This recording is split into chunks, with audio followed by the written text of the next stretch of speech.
2 minutes de connaissance pour parler de la déductibilité des intérêts. En temps normal, quand vous empruntez de l'argent dans le but de faire un rendement, ou faire de l'investissement ou de générer un revenu, à ce moment-là, les intérêts sont déductibles. Ce que ça veut dire, c'est que si vous faites des revenus avec l'argent que vous avez emprunté, à ce moment-là, les intérêts vont venir diminuer le revenu brut. Donc, vous allez avoir vos revenus bruts, moins les intérêts que vous allez avoir payés, et là, vous allez avoir un revenu net, et c'est là que vous allez avoir l'impôt à payer sur ce revenu net-là, donc revenu net avant impôt.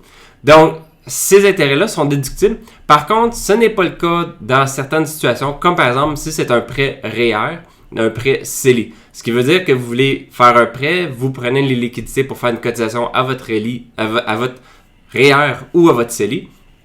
À ce moment-là, vu que c'est investi dans une structure fiscale, les intérêts ne sont pas déductibles. Donc, même si vous faites du rendement à l'intérieur du REER, que vous allez à un moment donné ressortir et payer de l'impôt dessus, vous n'allez pas pouvoir faire la déductibilité. Vous n'allez pas pouvoir diminuer ce revenu-là des intérêts que vous avez payés. Donc, on va faire attention. Ce qui veut dire que d'un côté, vous prenez de l'argent, vous empruntez de l'argent pour pouvoir faire une cotisation REER et à ce moment-là, vous faites des rendements là-dedans que plus tard, vous allez avoir l'impôt à payer.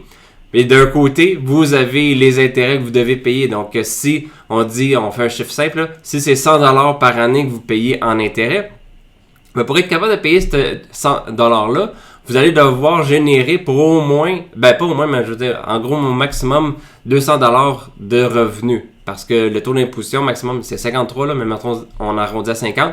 Donc, pour être capable de payer ce 100$ d'intérêt-là, il va falloir que vous génériez 200$ de revenus.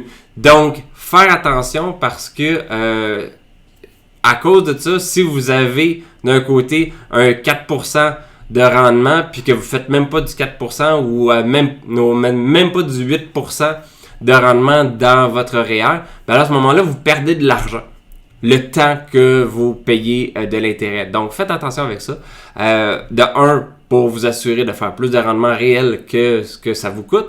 Et aussi pour être sûr de ne pas mettre ça dans vos avis, dans votre rapport d'impôt comme frais d'intérêt parce que ça ne peut pas être dans la déductible. Ça peut pas être déductible d'impôt, ces intérêts-là.